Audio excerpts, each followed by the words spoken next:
दोस्तों नमस्कार, आप सभी का स्वागत है आपके अपने चैनल गोल्डन पाठशाला में। प्यारे बच्चों, आप देख पा रहे हैं आपके सामने एक एनएमएस एग्ज़ाम का पेपर है। प्यारे बच्चों, ये पेपर है मध्य प्रदेश एनएमएस एग्ज़ाम 2022 का, जो आपकी परीक्षा 20 मार्च 2022 को हुई थी। और इस पेपर से आज हम सामाजिक विज्ञान के 35 प्रश्नों को हल करेंगे। तो आप किसी भी राज्य से रिलेटेड हों, आप किसी भी राज्य में रहते हों, लेकिन आप सभी को ये वीडियो पूरा देखना है, क्योंकि सिलेबस जो आपका है बिल्कुल सेम है और बहुत ही इम्पोर्टेंट प्रश्न आपके इस परीक्षा में पूछे गए थे। और 2023 और 24 में जो आपका पेपर पूछा जाएगा, बिल्कुल इसी आधार पर पूछा जाएगा। तो आप सभी लोग एक एक बात को नोटिस करते हुए ज़रूर चलिएगा। आइए देखते हैं, जो आपका फ्रंट पेज पेपर का होगा बिल्कुल सेम इसी प्रकार से होगा। तो सबसे पहले आप क्या करेंगे, यहाँ पर आप ये सब फिल हुआ आपको मिलेगा और यहाँ पर अपना रोल नंबर डाल लेना है। खास करके मध्य प्रदेश के छात्र इस चीज़ को ज़रूर नोटिस करेंगे, ध्यान करेंगे और यहाँ पर निरीक्षक के हस्ताक्षर करवा लेंगे दिनांक के साथ। और यहाँ पर आप देखेंगे तो आपको मिल जाएगा, जो मध्य प्रदेश में पेपर होता है वो 2 भागों में होता है। हालांकि पेपर ये 2 भागों में हर जगह पर होता है, मानसिक योग्यता परीक्षण और शैक्षिक योग्यता परीक्षण, लेकिन मध्य प्रदेश में अलग अलग टाइम पर होता है। 15 मिनट का बीच में गैप हो जाता है, उसके बाद पेपर मिलता है। तो मध्य प्रदेश के छात्र इसको ध्यान रखेंगे। आपको पहले मानसिक योग्यता परीक्षण, जो आपका 90 मिनट का समय होगा और 90 क्वेश्चन इसमें पूछे जाएंगे। ये रीजनिंग के क्वेश्चन होते हैं, जो 11 बजे से लेकर 12:30 बजे तक जो है चलेगा, यानी 1.5 घंटे का आपको टाइम मिलेगा। यहाँ पर 90 मिनट का टाइम मिलता है। इसके बाद जो भाग 2 होता है, जिसमें शैक्षिक योग्यता परीक्षण, और ये 15 मिनट के गैप के बाद 12:45 से लेकर 2:15 तक ये आपका पेपर रहेगा। तो इसको आप ध्यान रखिएगा और इसके बाद आगे कुछ निर्देश आपके लिए दिए गए हैं, उसको भी आप पढ़ लीजिएगा। तो इसमें आप देखो, पहला निर्देश दिया गया है कि प्रश्न पत्र व प्रत्येक उत्तर पत्रक पर अपना अनुक्रमांक प्रवेश पत्र में दिए गए अनुक्रमांक के अनुसार ही लिखें। जो आपकी OMR सीट होती है उसको अच्छे से फिल करेंगे, ये बात बताई जा रही है। दूसरा है, समस्त अंक अंग्रेजी में लिखे और एक चौखाने में केवल एक ही अंक लिखना चाहिए। तो मतलब जो है, कह रहा है कि अंग्रेजी के बड़े अक्षरों में आपको भरना है, चाहे जो आप भरें, और जो है एक खाने में एक ही अंक भरेंगे। और इसके बाद देखो, इंस्ट्रक्शन जो है वो आप अपने आप से भरिएगा, कुछ खास इम्पोर्टेंट नहीं है। जो आपको बता दिए हैं उसी में से आपको हो जाएगा, कोई दिक्कत नहीं है। यहाँ पर देखो, खास बात यहाँ पर लिखी गई है 10 नंबर पॉइंट में, उत्तर अंकित करने के लिए केवल काला या नीला बाल पॉइंट का जो है पेन का यूज करेंगे। तो ये आपको ध्यान रखना है। और इसके बाद जो है, यहाँ पर बहुत इंपॉर्टेंट चीज़ दी गई है, कृपया परीक्षा के बाद उत्तर पत्रक यानी जो OMR सीट है वो निरीक्षक को लौटा दीजिए। बाकी आपको पेपर जो है ये मिल जाए। तो इस प्रकार से अपने जो है निर्देश पढ़ने के बाद आपको अपना पेपर हल करना है।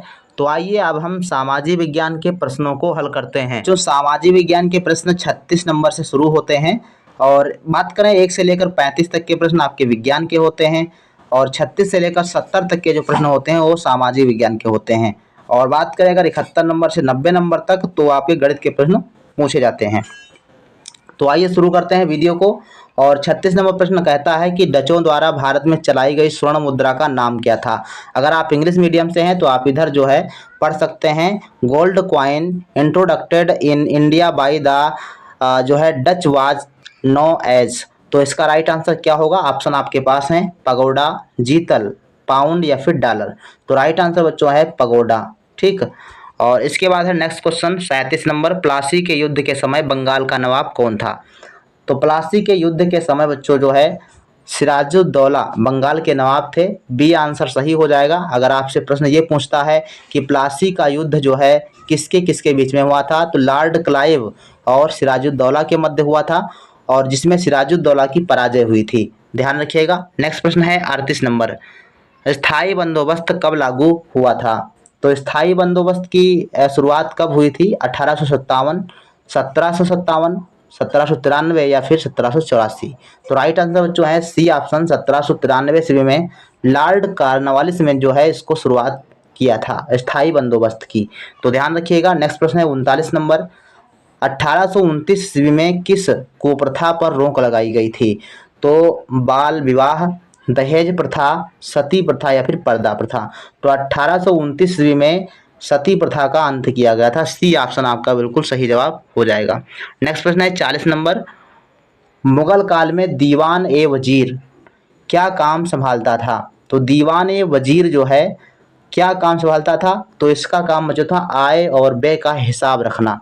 ठीक, ए ऑप्शन सही हो जाएगा। 41 नंबर प्रश्न कहता है कि राष्ट्रीय एकीकरण में कौन सा तत्व बाधक है? जातिवाद, संप्रदायवाद, पृथकतावाद या उपरोक्त में से सभी।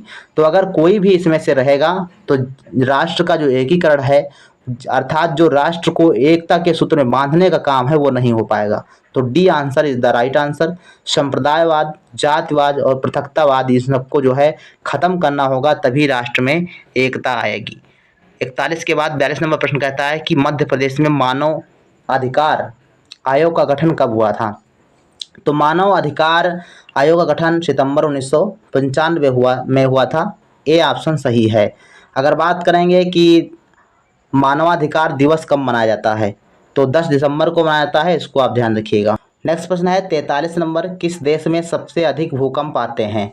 तो इसका ऑप्शन है भारत, फ्रांस, जापान या फिर श्रीलंका। तो सबसे ज़्यादा भूकंप आने वाला देश है बच्चों जापान, ध्यान रखिएगा, और इसकी राजधानी टोक्यो। ठीक, 44 नंबर प्रश्न कहता है कि विसुवियस ज्वालामुखी किस प्रकार का ज्वालामुखी है? ऑप्शन है सक्रिय ज्वालामुखी, प्रसुप्त ज्वालामुखी, विषुप्त ज्वालामुखी या डी ऑप्शन है इनमें से कोई नहीं। तो बच्चों राइट आंसर आपका हो जाएगा प्रसुप्त ज्वालामुखी है विसुवियस। इसके अलावा ये कहाँ पर है? तो इटली में है विसुवियस। अगर बात करें इटली का जो जागृत ज्वालामुखी है वो सक्रिय ज्वालामुखी है, वो एटना है। ठीक, इटली का एटना जो ज्वालामुखी है वो आपका सक्रिय ज्वालामुखी है, ध्यान रखिएगा। नेक्स्ट प्रश्न है 45 नंबर, भेड़ाघाट किस जिले में स्थित है? अब ये मध्य प्रदेश के छात्रों के लिए विशेष करके इम्पोर्टेंट है। भेड़ाघाट जो है ये आपका जबलपुर में है, तो डी आंसर आपका सही जवाब हो जाएगा। 46 नंबर प्रश्न कहता है कि पानीपत का तृतीय युद्ध किस वर्ष हुआ था? 1526, 1556, 1560 या फिर 1761। तो सही आंसर है 1761 में पानीपत की तीसरी लड़ाई हुई थी। बात करें 1556 की, तो 1556 में आपकी जो है सेकेंड वाला युद्ध हुआ था, पानीपत का दूसरा युद्ध हुआ था, और 1526 में जो है आपका प्रथम युद्ध हुआ था। तो तीनों आप याद रखिएगा, प्रथम युद्ध 1526, दूसरा 1556 और तीसरा 1761। नेक्स्ट क्वेश्चन है 47 नंबर, प्रार्थना समाज की स्थापना किसने की थी? बहुत इंपॉर्टेंट प्रश्न है। दयानंद सरस्वती, महादेव रानाडे और राजा राममोहन राय, आत्माराम पांडुरंग। सही आंसर है आत्माराम पांडुरंग ने जो है प्रार्थना समाज की स्थापना की थी। हालांकि महादेव रानाडे का भी इसमें जो है बहुत बड़ा रोल था, तो डी ऑप्शन आपको लगाना है। दयानंद सरस्वती ने क्या किया था? इन्होंने आर्य समाज की स्थापना की थी, आर्य समाज की स्थापना की थी, और उनकी पुस्तक का नाम है जो है सत्यार्थ प्रकाश, ये भी आप ध्यान रखिएगा। और राजा राम मोहन राय की बात करें तो सती प्रथा के अंत में महत्वपूर्ण भूमिका निभाई थी इन्होंने, और इन्होंने जो है ब्रह्म समाज की स्थापना की थी। ठीक, इसके बाद है नेक्स्ट 48 नंबर प्रश्न, सती प्रथा पर रोक किस वायसराय ने लगाई थी? तो सती प्रथा पर रोक लगाने वाला वायसराय कौन था? तो ये था Lord William Bentinck. B answer सही हो जाएगा। 49 नंबर, लोकसभा की 2 बैठकों के बीच अधिकतम अंतर हो सकता है कितने दिन का? ए ऑप्शन है 1 वर्ष, बी ऑप्शन है 3 माह, और सी ऑप्शन है 6 माह, और डी ऑप्शन है 9 माह। तो राइट आंसर है सी ऑप्शन, 6 माह होता है 2 बैठकों के बीच अधिकतम अंतर। 50 नंबर प्रश्न कहता है कि निम्न में से कौन सी फसल खरीफ की फसल है? चावल, चाय, चना या फिर सरसों। तो राइट आंसर बच्चों है आपका जो खरीफ की फसल है वो चावल होती है। ए आंसर सही हो जाएगा। इसके बाद है नेक्स्ट प्रश्न 51 नंबर, संविधान निर्माण सभा के अध्यक्ष कौन थे? तो संविधान सभा के अध्यक्ष के रूप में डॉक्टर राजेंद्र प्रसाद को चुना गया था। जब पहली बैठक हुई थी, यानी संविधान सभा की पहली बैठक 9 अगस्त 1946 ईस्वी को, 9 अगस्त 1946 को, तो उसमें जो है सच्चिदानंद सिन्हा को अस्थायी सदस्य के रूप में, अध्यक्ष के रूप में चुना गया था। लेकिन 11 अगस्त 1946 को जो दूसरी बैठक होती है उसमें डॉक्टर राजेंद्र प्रसाद को स्थायी अध्यक्ष के रूप में चुना जाता है। तो सी ऑप्शन आपका बिल्कुल सही जवाब हो जाएगा। अगर बात करें डॉक्टर BR अम्बेडकर की, तो ये थे बच्चों प्रारूपिक समिति के अध्यक्ष। नेक्स्ट प्रश्न है 52 नंबर, नौसेना का सर्वोच्च अधिकारी कौन होता है? तो नौसेना होती क्या है? तो जो पानी में चलने वाली सेना, पानी पर वार करने वाली या सुरक्षा करने वाली होती है, उसको नौसेना कहते हैं। तो उसमें जो है सर्वोच्च अधिकारी होता है एडमिरल। ठीक, बी आंसर सही जवाब हो जाएगा। और 53 नंबर प्रश्न कहता है कि तारापुर परमाणु संयंत्र किस राज्य में स्थित है? तो तारापुर महाराष्ट्र में है, ए ऑप्शन आपका सही जवाब हो जाएगा। अगर बात करें कर्नाटक की, तो कर्नाटक में कैगा परमाणु ऊर्जा केंद्र है। कहाँ पर है? कर्नाटक में कैगा परमाणु ऊर्जा संयंत्र है और तमिलनाडु में काकरापारा। ठीक, और इस प्रकार से आपका 53 नंबर प्रश्न हो जाता है। 54 नंबर प्रश्न कहता है कि ऐसी पर्वत श्रृंखला को क्या कहते हैं जिसमें अनेक पर्वत श्रेणियां एक दूसरे के समांतर दूर दूर तक फैली हुई हैं? तो ये आपका होता है बच्चों कार्डिलेरा, सी ऑप्शन सही है। 55 नंबर प्रश्न कहता है कि क्यूबा की राजधानी कौन है? तो क्यूबा की राजधानी कौन सी है? तो क्यूबा की राजधानी बच्चों हवाना है, डी आंसर सही हो जाएगा। अगर बी ऑप्शन की बात करें वाशिंगटन, तो वाशिंगटन की राजधानी, ये वाशिंगटन राजधानी है अमेरिका की, अमेरिका की राजधानी वाशिंगटन डीसी है। और ओटावा राजधानी कहाँ की है? तो ये कनाडा की राजधानी है। कनाडा की राजधानी कहाँ है? ओटावा में है। अगर ये किंगस्टन लिखा है, और किंगस्टन जो बच्चों है जमैका की राजधानी है। कहाँ की है? जमैका की राजधानी। तो जमैका की किंगस्टन, ओटावा आपकी हो गई कनाडा, और वाशिंगटन डीसी जो है वो अमेरिका की राजधानी है। हवाना क्यूबा की राजधानी है। तो ऐसे आप देशों की राजधानी भी याद कर लिए, वहाँ की मुद्रा याद कर लीजिए, बहुत इंपॉर्टेंट आपके प्रश्न यहाँ से पूछे जाते हैं। नेक्स्ट प्रश्न है, अफ्रीका महाद्वीप में कृषि का विकास किस क्षेत्र में हुआ था? तो अफ्रीका महाद्वीप में कृषि का विकास जो है नील नदी घाटी में हुआ था, बी आंसर सही है।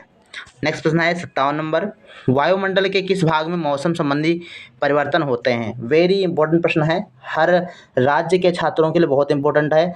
तो वायुमंडल के जो क्षोभ मंडल होता है, वायुमंडल में क्षोभ मंडल जो होती है उसमें जो है मौसमी घटनाएं होती हैं, यानी बादल का चमकना और गड़गड़ाना, या फिर और भी बहुत सारी जो घटनाएं होती हैं मौसमी घटनाएं, वो सारी क्षोभ मंडल में होती हैं। बात करें समताप मंडल में, तो इसमें दो महत्वपूर्ण घटनाएं होती हैं।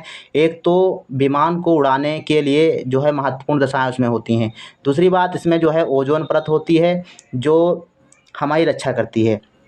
मध्यमंडल में उल्कापात होता है। और बाह्यमंडल की बात करें तो यहाँ पर हल्की गैसें पाई जाती हैं, जैसे हीलियम, हाइड्रोजन, ये सब गैसें पाई जाती हैं। 58 नंबर प्रश्न कहता है कि मध्यवर्ती सेलवास का मैदान किस नदी के से बना है? तो ये अमेजन नदी से बना है, सी ऑप्शन सही हो जाएगा, अमेजन नदी। 59 नंबर है, बालपेराइजो बंदरगाह कहाँ पर स्थित है? तो ये चिली में है, ए आंसर सही हो जाएगा। नेक्स्ट प्रश्न है 60 नंबर, भारतीय राष्ट्रीय कांग्रेस का प्रथम अधिवेशन कहाँ हुआ था?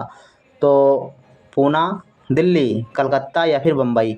तो भारतीय राष्ट्रीय कांग्रेस का प्रथम अधिवेशन, डी ऑप्शन, मुंबई में हुआ था, और उसकी स्थापना 1885 में हुई थी। अगर कांग्रेस की स्थापना की बात करेंगे तो 1885 ईस्वी में एओ ह्यूम ने की थी। आपसे पूछा जाता है कांग्रेस की स्थापना किसने की थी? तो एओ ह्यूम ने की थी। और कब की थी? तो 1885 ईस्वी में। ठीक, कहाँ पर की थी? तो मुंबई में। तो ये सारे प्रश्न आपको आने चाहिए इससे रिलेटेड। इसके बाद है नेक्स्ट क्वेश्चन, चंद्रशेखर आज़ाद मध्य प्रदेश के किस जिले के निवासी थे? तो ये थे अलीराजपुर, डी आंसर सही हो जाएगा।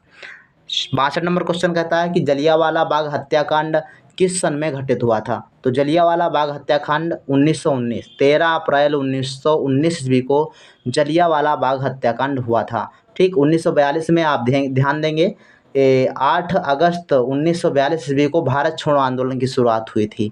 15 अगस्त 1947 को देश आज़ाद हुआ था। 1885 में आपको बता ही दिया हमने, भारतीय राष्ट्रीय कांग्रेस की स्थापना हुई थी। 63 नंबर प्रश्न की बात करते हैं, स्वतंत्र बांग्लादेश कब अस्तित्व में आया था? तो यह आया था बच्चों 1971 में, C answer is the right answer. 64 number प्रश्न कहता है कि यूनाइटेड नेशंस सुरक्षा परिषद के स्थायी सदस्य कौन है? यानी जो अंतर्राष्ट्रीय सुरक्षा परिषद है उसके स्थायी सदस्य के रूप में कौन कौन देश आते हैं? तो इसमें आपका ए ऑप्शन सही है, अमेरिका, रूस, चीन, फ्रांस और इंग्लैंड। भारत का नाम स्थायी सदस्य में नहीं है। ठीक, नेक्स्ट प्रश्न है 65 नंबर, वर्ल्ड ट्रेड सेंटर कब ध्वस्त हुआ था? 2000 ईस्वी, 2001 ईस्वी, 2013 ईस्वी या फिर 2004 ईस्वी? सही आंसर है 2001 ईस्वी में ये ध्वस्त हुआ था, B answer is the right answer. शासन नंबर प्रश्न कहता है कि द्वीपीय महाद्वीप किसे कहते हैं? अंटार्कटिका, एशिया, ऑस्ट्रेलिया या फिर उत्तरी अमेरिका। तो राइट आंसर बच्चों है ऑस्ट्रेलिया को कहते हैं। ठीक, द्वीपीय महाद्वीप किसे कहते हैं? तो ऑस्ट्रेलिया महाद्वीप कहते हैं। सबसे बड़ा महाद्वीप कौन सा है? तो एशिया महाद्वीप है और सबसे छोटा ऑस्ट्रेलिया। 67 नंबर प्रश्न कहता है कि ऑस्ट्रेलिया महाद्वीप की मुख्य फसल क्या है? तो ऑस्ट्रेलिया महाद्वीप की जो जलवायु है वो गर्म है, आप सभी को पता है। तो यहाँ पर जो है आपका सही आंसर हो जाएगा गेहूँ, डी आंसर सही हो जाएगा। 65 नंबर प्रश्न कहता है कि अंटार्कटिका महाद्वीप की खोज कब हुई थी? 1820, 1920, 1857 या फिर 1885। राइट आंसर है 1820 ईस्वी में जो है अंटार्कटिका महाद्वीप की खोज हुई थी। नेक्स्ट प्रश्न है 69 नंबर, 1905 ईस्वी में बंगाल का विभाजन किसके द्वारा किया गया था? तो बंगाल का विभाजन की बात करेंगे तो लॉर्ड कर्जन के टाइम में जो है ये हुआ था। तो C option the right answer हो जाएगा। नेक्स्ट प्रश्न है 70 नंबर और लास्ट प्रश्न था ये सामाजिक विज्ञान का, पंचशील का समझौता किन देशों के मध्य हुआ था? भारत पाकिस्तान, चीन और पाकिस्तान, भारत और नेपाल या फिर भारत और चीन। तो राइट आंसर है भारत और चीन, इन दो देशों के मध्य जो है पंचशील समझौता हुआ था। तो ये रहे आपके 35 प्रश्न और इस क्लास के बाद आपको लाइव क्लास 7:30 बजे की क्लास में जुड़ना है, जिसमें इसी पेपर से आपके विज्ञान के जो प्रश्न हैं उन प्रश्नों को भी हल करा देंगे। तो आप सभी लोग जो है 7:30 बजे की लाइव क्लास में जरूर जुड़िएगा, अभी तुरंत स्टार्ट होने जा रही है, तो आप लोग ध्यान रखिएगा। मिलते हैं फिर नेक्स्ट वीडियो में, तब तक के लिए धन्यवाद।